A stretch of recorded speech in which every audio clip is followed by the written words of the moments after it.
आज हम डिस्कस करेंगे जो टॉपिक हमने किया था पिछली बार उससे आगे। इसमें हम आइडियल और नॉन आइडियल सॉल्यूशन के बारे में बात करेंगे पहले कि आइडियल सॉल्यूशन क्या होता है, नॉन आइडियल सॉल्यूशन क्या होता है, फिर नॉन आइडियल सॉल्यूशन की टाइप्स के बारे में हम बात करेंगे। रोड्स लॉ मैं आपको पहले बता चुका हूँ, इससे पहले वाले वीडियोस में रोड्स लॉ वगैरह मैंने आपको डिस्कस किए थे। Relative lowering of vapour pressure के बारे में, सेकंड रोड लॉ जो बोलते हैं उसको भी हमने डिस्कस किया। तो आइडियल और नॉन आइडियल सॉल्यूशन को हम स्टार्ट करते हैं। तो आइडियल सॉल्यूशन क्या होता है? The solution which obeys the Raoult's law at all conditions is called ideal solution. तो देखिए, the solution which obeys Raoult's law at all conditions of temperature and pressure is called ideal solution. तो उसको ideal solution बोलते हैं। तो non ideal solution क्या हो गया? The solution which will not obey Raoult's law at all condition is called non ideal solution. Solution which does not obey Raoult's law at all condition is called non ideal solution. तो ये point पता लग गया आपको। तो बहुत simply आप आगे भी बता सकते हैं, जब आइडियल सॉल्यूशन बनता है तो एंथैल्पी चेंज नहीं होता, no change of enthalpy takes place. तो इसमें देखो लिखा हुआ है डेल्टा एच मिक्सिंग। मिक्सिंग का मतलब सॉल्यूट और सॉल्वेंट को मिक्स कर दिया, आपने सॉल्यूशन बनाया, तो मिक्स करने के बाद कोई एंथैल्पी चेंज नहीं, जीरो। और वॉल्यूम चेंज भी नहीं होता, सॉल्यूट सॉल्वेंट को आप मिक्स करोगे तो कोई वॉल्यूम चेंज नहीं होगा, no change of the volume will takes place.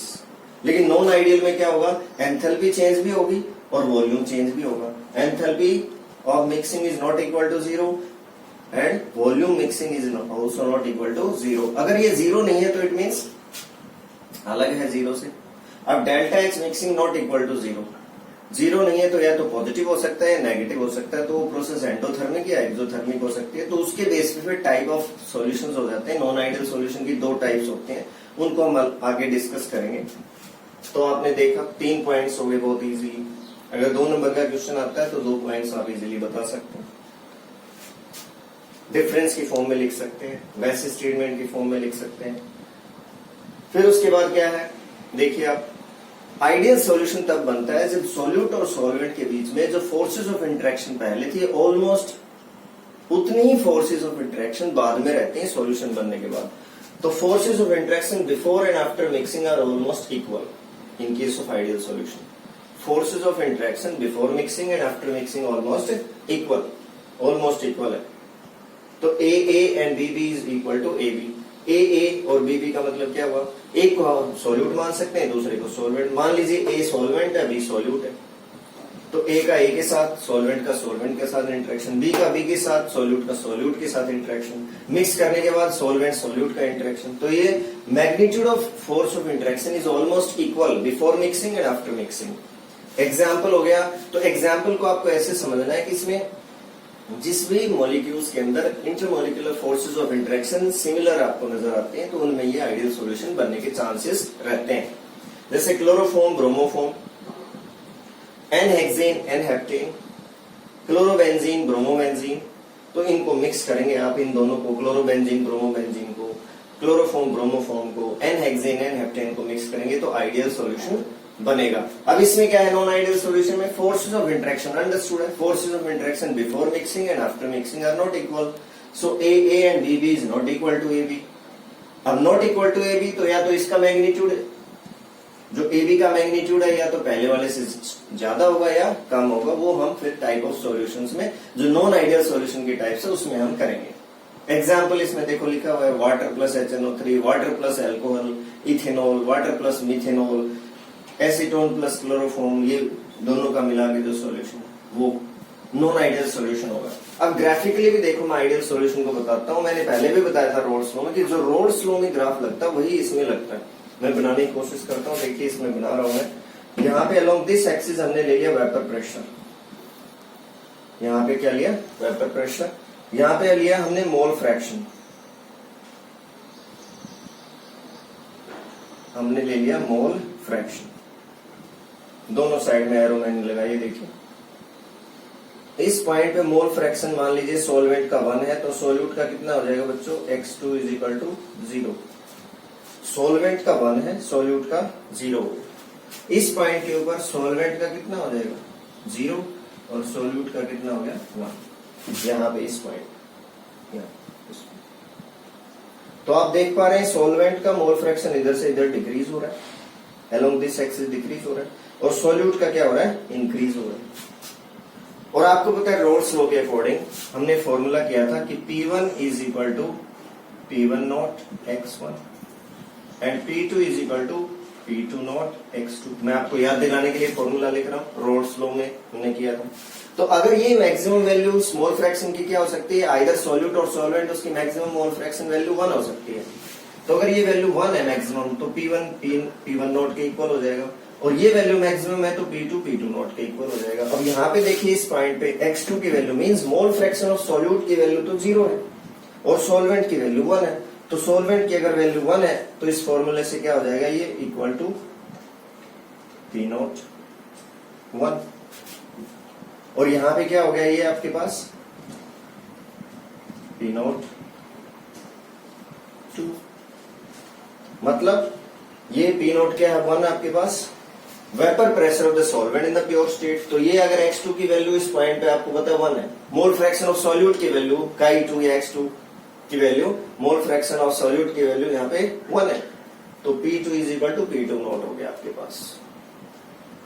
P2 is equal to P2 not हमने पॉइंट ले लिया। और मैंने पहले भी बताया आपको पिछले वीडियोस में भी कि ये दोनों पॉइंट्स एक दूसरे के बिल्कुल आमने सामने नहीं होंगे, बिल्कुल इक्वल लेवल पे नहीं होंगे, क्योंकि दोनों लिक्विड्स अलग अलग हैं और किसी भी दो लिक्विड का वेपर प्रेशर सेम नहीं होता, क्योंकि इंटरमोलिकुलर फोर्सेज ऑफ इंटरेक्शन का मैग्नीट्यूड अलग अलग होता है। अब आपको पता है along this axis mole fraction solvent का डिक्रीज हो रहा है, सॉल्यूट का इंक्रीज हो रहा है, तो वेपर प्रेशर सॉल्वेंट का डिक्रीज होगा और सॉल्यूट का इंक्रीज होगा। सॉल्यूट का यहाँ पे 0 है और सॉल्वेंट का मैक्सिमम है, तो हाँ सॉल्वेंट का देखो मैक्सिमम है, जैसे जैसे इसका मोल फ्रैक्शन डिक्रीज होगा ये वेपर प्रेशर भी डिक्रीज होगा, डिक्रीज हो रहा है, ये देखिए डिक्रीज होता जा रहा है, यहाँ पे 0 पे आके मैच कर गया। क्यों 0 पे आ गया, क्योंकि x1 की वैल्यू या Chi1 की वैल्यू यहाँ पे 0 है, तो 0 रखोगे तो P1 इज इक्वल टू 0, तो ये डिक्रीज हो गया, बिल्कुल स्ट्रेट लाइन आएगी।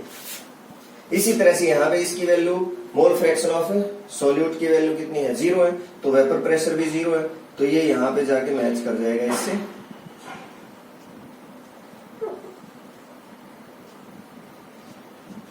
ये मैच कर गया, ये आपके पास 0 से उधर की तरफ इंक्रीज हो रहा है, तो ये किसके लिए था, सॉल्यूट के लिए, तो ये किसके लिए है, सॉल्वेंट के लिए। तो सॉल्यूशन के लिए आपको पता है ये वाली लाइन आती है,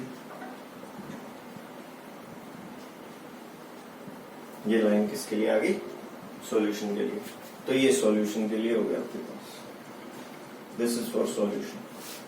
तो सॉल्यूशन के लिए, तो ये आइडियल सॉल्यूशन के लिए ग्राफिकल रिप्रेजेंटेशन होगी, रॉल्स लॉ के लिए भी यही होते हैं। नॉन आइडियल सॉल्यूशन के लिए भी हम करेंगे ग्राफिकल रिप्रेजेंटेशन, वो लेकिन तब करेंगे जब उसके टाइप्स हम करेंगे। तो कितने टाइप के नॉन आइडियल सॉल्यूशंस हो गए, 2 types of non ideal solution.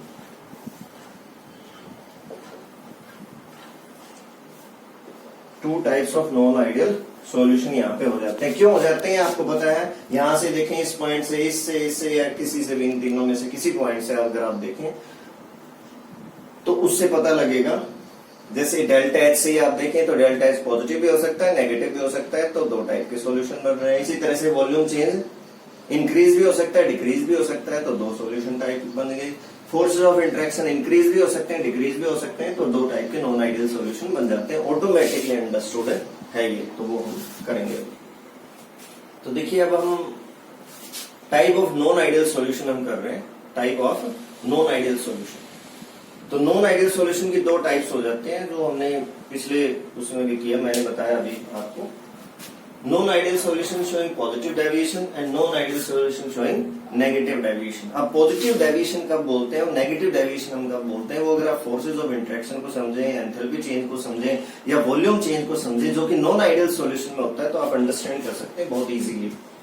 तो non ideal solution showing positive deviation हम तब बोलते हैं when vapour pressure increases. Solution बनने के बाद, सॉल्यूट को सॉल्वेंट में मिक्स करने के बाद वेपर प्रेशर इंक्रीज हो गया। अब वेपर प्रेशर इंक्रीज हो गया तो हम बोलते हैं positive deviation, vapour pressure decrease हो गया तो हम बोलते हैं negative deviation. When vapor pressure increases after formation of solution, it is called positive deviation from Raoult's law या positive deviation from ideal behavior. And when vapor pressure decreases after formation of solution, it is called negative deviation from the Raoult's law या negative deviation from the ideal behaviour. अब देखिए vapour pressure increase कब होगा, ये understood सी बात है, इसमें कोई क्राइम करने की बात नहीं। वेपर प्रेशर कब इंक्रीज होगा? वेपर प्रेशर इंक्रीज होगा तब जब फोर्सेस ऑफ अट्रैक्शन का मैग्नीट्यूड वीक हो जाएगा सॉल्यूशन बनने के बाद। तो फोर्सेस ऑफ अट्रैक्शन का मैग्नीट्यूड वीक हो जाएगा, वेपर्स ज्यादा बनेंगी, वेपर प्रेशर इंक्रीज हो जाएगा, तो पॉजिटिव डेविएशन हो गया। और डिक्रीज कब होगा, नेगेटिव डेविएशन कब आएगी? व्हेन फोर्सेस ऑफ अट्रैक्शन का जो मैग्नीट्यूड है सॉल्यूशन बनने के बाद स्ट्रॉन्ग हो जाएगा। ए बी के बीच में जो फोर्सेस ऑफ इंटरेक्शन बनेंगे वो स्ट्रॉन्ग होंगी, स्ट्रॉन्ग होंगी तो वेपर्स कम बनेंगे, तो वेपर्स कम बनेंगे तो वेपर प्रेशर भी कम होगा, तो वेपर प्रेशर डिक्रीज हो जाएगा, तो नेगेटिव डेविएशन हो जाएगा। अंडरस्टूड सी बात है। और 2 पॉइंट्स और है, बहुत इजीली याद रख सकते हो, आप लर्न कर सकते हो बहुत इजीली। डिफरेंस की फॉर्म में भी क्वेश्चन आ जाता है, वैसे भी आ सकता है। तो पॉजिटिव डेविएशन में एंथैल्पी चेंज पॉजिटिव होता है, नेगेटिव डेविएशन में एंथैल्पी चेंज नेगेटिव होता है। अब पॉजिटिव डेविएशन में पॉजिटिव है तो इट मींस जो पॉजिटिव डेविएशन वाली रिएक्ट प्रोसेसेस हैं सॉल्यूशन को बनाने वाली वो एंडोथर्मिक होती हैं, और नेगेटिव वाली कैसी है, एक्सोथर्मिक प्रोसेस है। तो एक बार तो क्वेश्चन यही आ गया था बोर्ड में कि इस सॉल्यूट को इस सॉल्वेंट में मिक्स किया और ये वाला सॉल्यूशन बना, पॉजिटिव डेविएशन या नेगेटिव डेविएशन, तो बताइए कि आप ये प्रोसेस एक्सोथर्मिक होगी कि एंडोथर्मिक होगी? तो अंडरस्टूड है, नेगेटिव डेविएशन होगा तो एक्सोथर्मिक होगी, पॉजिटिव डेविएशन होगा तो एंडोथर्मिक होगी। तो नेगेटिव डेविएशन में एक्सोथर्मिक और पॉजिटिव डेविएशन में एंडोथर्मिक। ये अंडरस्टूड है। या रिवर्स करके भी आपसे पूछ सकते हैं कि एंडोथर्मिक है तो पॉजिटिव डेविएशन है, एक्सोथर्मिक है तो नेगेटिव डेविएशन है। Enthalpy change, volume change positive है, इसमें वॉल्यूम स्लाइटली इंक्रीज हो जाता है, इसमें वॉल्यूम चेंज क्या हो रहा है, डिक्रीज हो रहा है, नेगेटिव डेविएशन में नेगेटिव है। और फोर्सेज ऑफ इंटरेक्शन के बारे में मैंने बताया, ए एंड बी का इंटरेक्शन स्ट्रॉन्ग है, ए बी से मीन्स सॉल्यूशन बनने के बाद फोर्सेज ऑफ इंटरेक्शन का मैग्नीट्यूड डिक्रीज हो गया। तो magnitude of force of interaction यहां चाहे तो लिख भी सकते हैं आप, फोर्सेस ऑफ इंटरेक्शन का मैग्नीट्यूड डिक्रीज हो गया आफ्टर फॉर्मेशन ऑफ सॉल्यूशन। और इसमें क्या हो गया, इंक्रीज। देखिए A B is stronger than A and B B, तो forces of interaction magnitude increases after formation of solution. Boiling point, अब क्योंकि इसमें वेपर प्रेशर इंक्रीज हो रहा है और वेपर प्रेशर के ऊपर डिपेंड करता है बॉइलिंग पॉइंट। बॉइलिंग पॉइंट की डेफिनेशन होती है, आपको पता क्या, लोअर क्लास से आप पढ़ते आए हैं, The temperature at which vapor pressure of the liquid is equal to its atmospheric pressure। वो टेम्परेचर जिसपे वेपर प्रेशर लिक्विड का उसके एटमॉस्फेरिक प्रेशर के इक्वल हो, उसको क्या बोलते हैं हम, बॉइलिंग पॉइंट बोलते हैं। तो ये अंडरस्टूड है, जिस लिक्विड का वेपर प्रेशर ज्यादा होगा उसका बॉइलिंग पॉइंट कम होगा, तो बॉइलिंग पॉइंट उसका क्या होगा, कम, अगर वेपर प्रेशर ज्यादा होगा, और वेपर प्रेशर कम होगा तो बॉइलिंग पॉइंट ज्यादा होगा। तो यहाँ पे वेपर प्रेशर इंक्रीज हो रहा है तो बॉइलिंग पॉइंट क्या होगा, डिक्रीज, बॉइलिंग पॉइंट डिक्रीजेस। ऐसे सॉल्यूशंस का बॉइलिंग पॉइंट डिक्रीज हो जाता है, और ऐसे सॉल्यूशन में बॉइलिंग पॉइंट क्या हो जाएगा, इंक्रीज। जिसमें नेगेटिव डेविएशन है उसमें इंक्रीज होगा बिकॉज वेपर प्रेशर डिक्रीजेस। और एग्जाम्पल भी आपसे पूछ सकते हैं, जैसे वाटर प्लस इथेनॉल है, वाटर प्लस मिथेनॉल है, तो ये पॉजिटिव डेविएशन वाले हैं। ये क्लोरोफॉर्म प्लस एसीटोन है, ये नेगेटिव डेविएशन का बहुत फेमस एग्जांपल है। क्लोरोफॉर्म और एसीटोन में इस तरह से हाइड्रोजन बॉन्डिंग आप शो कर सकते हैं। देखिए इसमें हाइड्रोजन बॉन्डिंग की वजह से ये नेगेटिव डेविएशन हो जाती है। ये हाइड्रोजन बॉन्ड मैंने शो किया, ये क्लोरोफॉर्म है, ये एसीटोन है, और ये हाइड्रोजन बॉन्ड है। So because of the hydrogen bonding, forces of interaction increases after formation of solution। Increase हो गया तो नेगेटिव डेविएशन हो गई। ग्राफिकली भी आप समझ सकते हैं, देखिए मैं ग्राफ से बनाने की कोशिश करता हूँ समझाने की आपको। अलोंग दिस एक्सिस उसी तरह से हमने जैसे आइडियल सॉल्यूशन वाले में बनाया था, जैसे रॉल्स लॉ में हमने बनाया था, just like that we are drawing this diagram.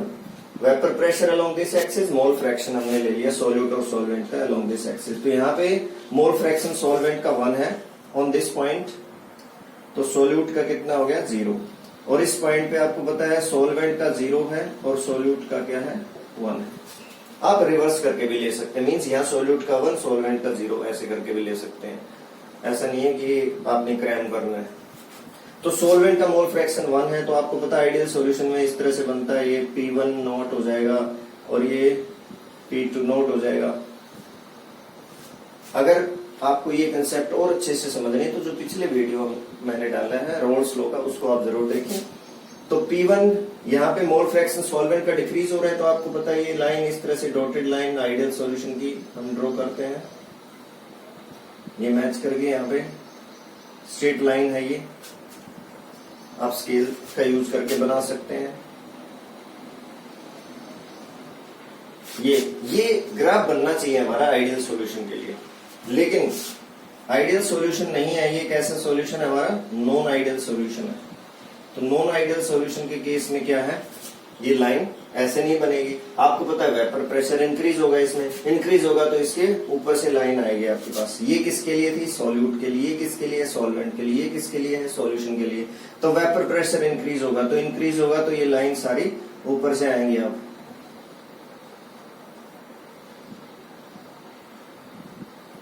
ये वेपर प्रेशर सॉल्यूशन का, सॉल्वेंट का, इसी तरह से वेपर प्रेशर किसका? ये सॉल्यूट का। और अब ये वेपर प्रेशर किसका आ गया बच्चों?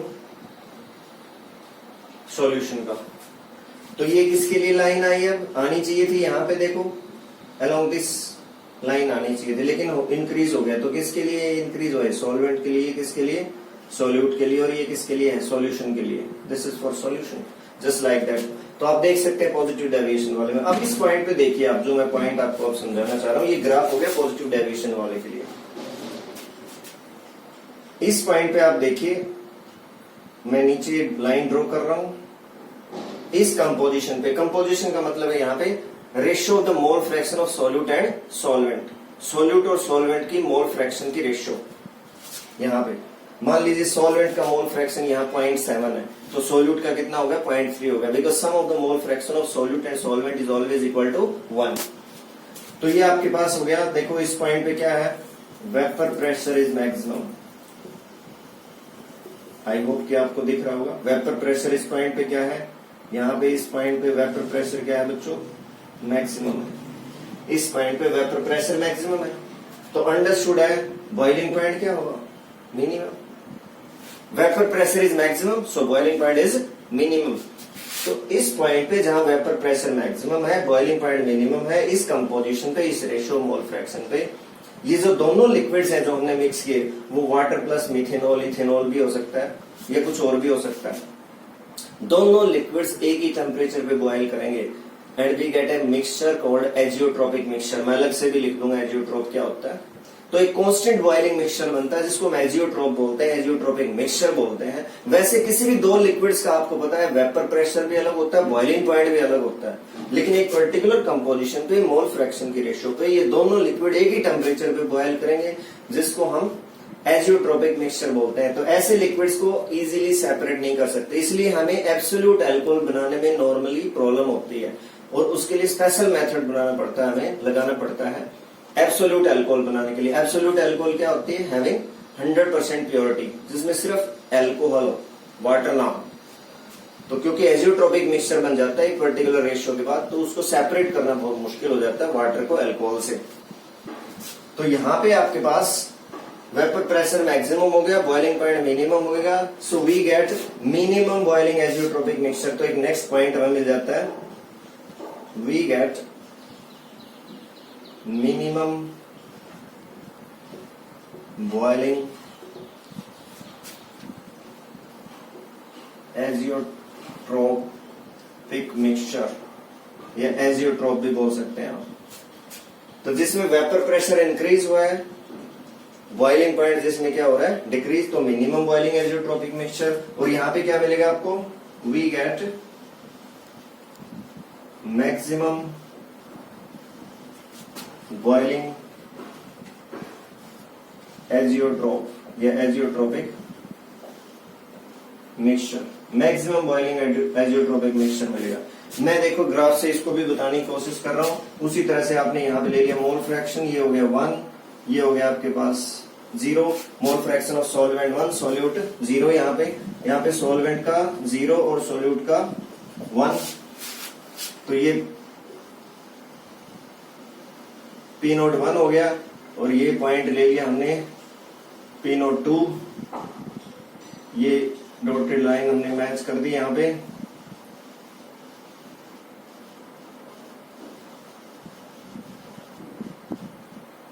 ये आ गया हमारे पास सॉल्यूशन के लिए, ये आइडियल सॉल्यूशन के लिए ग्राफ ऐसे बनना चाहिए। लेकिन अब क्योंकि वेपर प्रेशर क्या हो रहा है, डिक्रीज हो रहा है, तो लाइन इसमें ऊपर से गई थी और उसमें कहां से जाएंगे, नीचे से। तो नीचे से सॉल्यूशन के लिए, सॉल्वेंट के लिए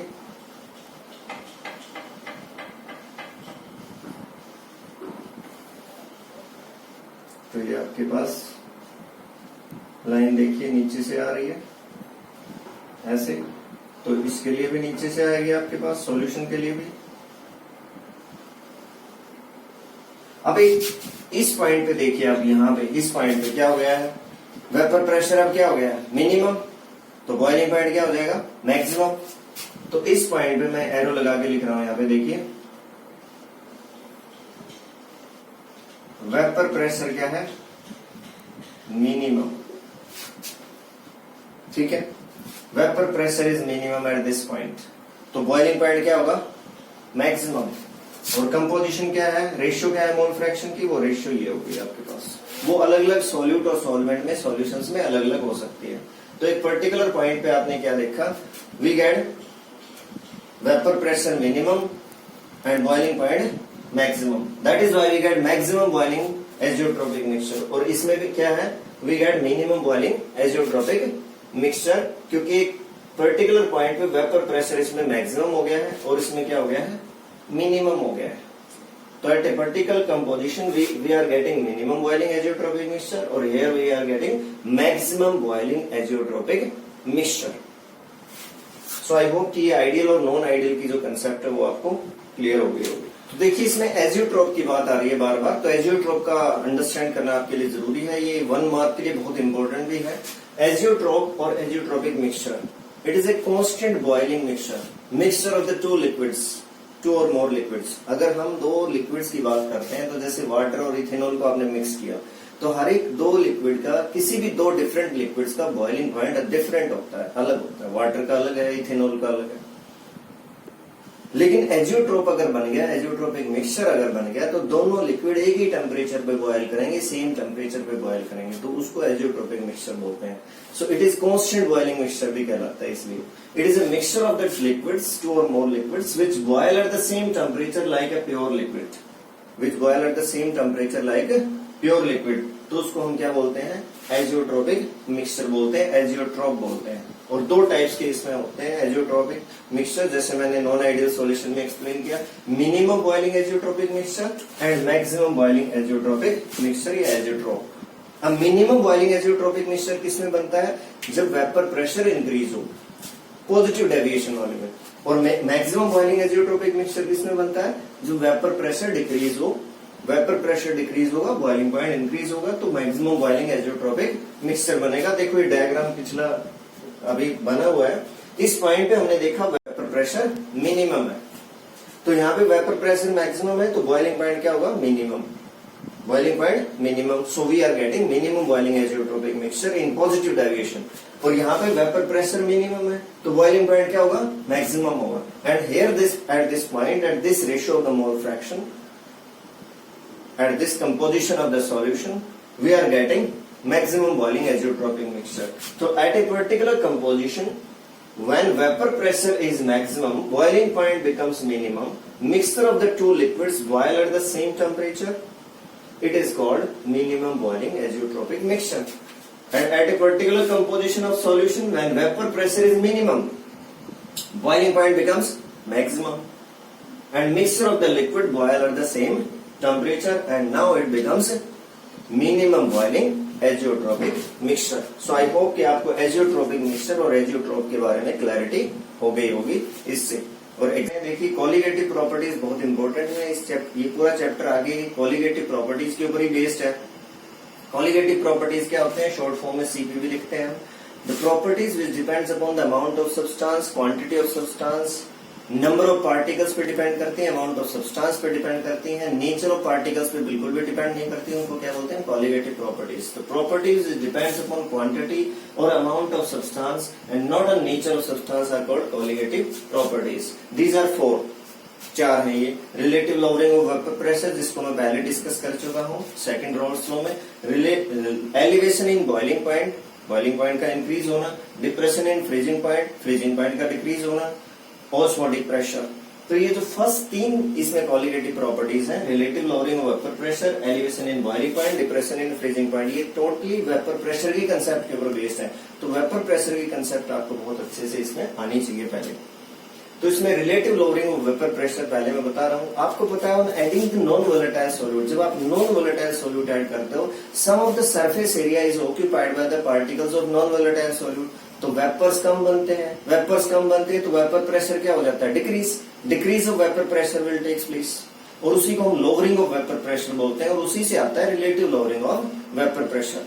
सो on adding non volatile solute, decrease of vapour pressure takes place, it leads to relative lowering of vapour pressure. अब आपको ये भी पता है कि जो नॉन वोलेटाइल सॉल्यूट ऐड आप करते हैं, तो जो वेपर प्रेशर है सॉल्यूशन का वेपर प्रेशर सिर्फ किस पे डिपेंड कर रहा है, जो चीज वेपोराइज हो रही है, और वेपोराइज क्या हो रहा है, सॉल्वेंट हो रहा है। तो vapour pressure of solution containing non volatile solute is directly proportional to mole fraction of solvent.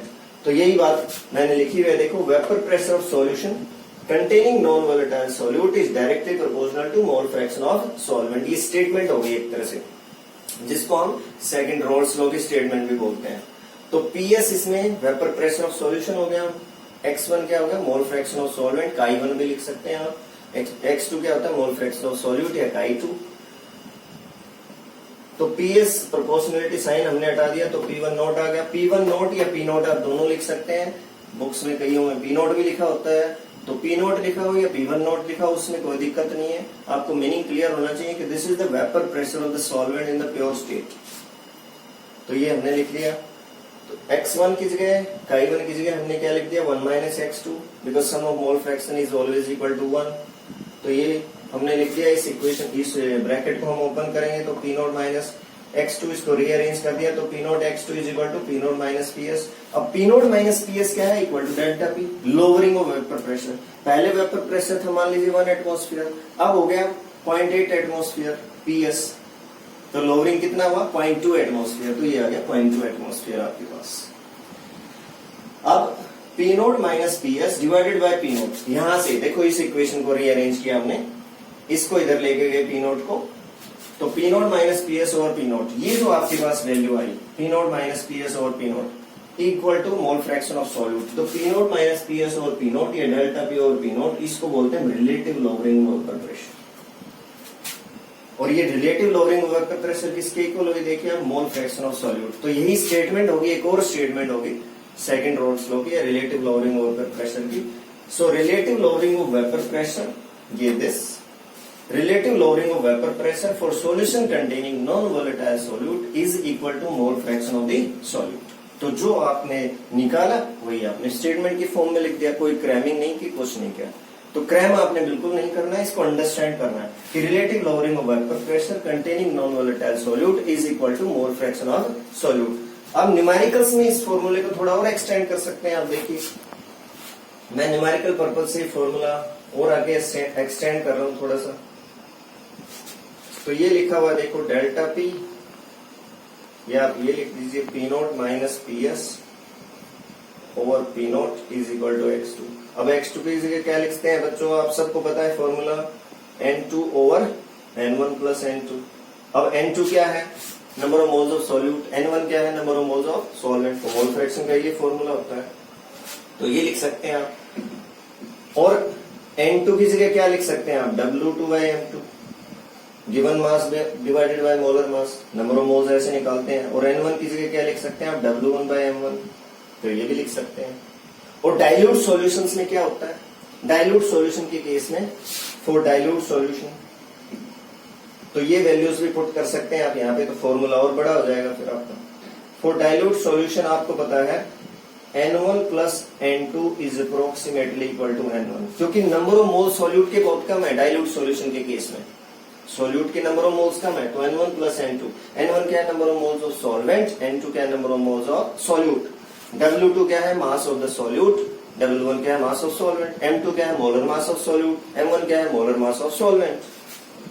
तो डाइल्यूट सॉल्यूशन में ये वैल्यू पुट कर दी हमने, तो ये क्या आ गया बच्चों, P naught minus PS over P naught is equal to, इसकी जगह हमने लिख दिया N2 ओवर N1, ये रख दिया हमने वैल्यू।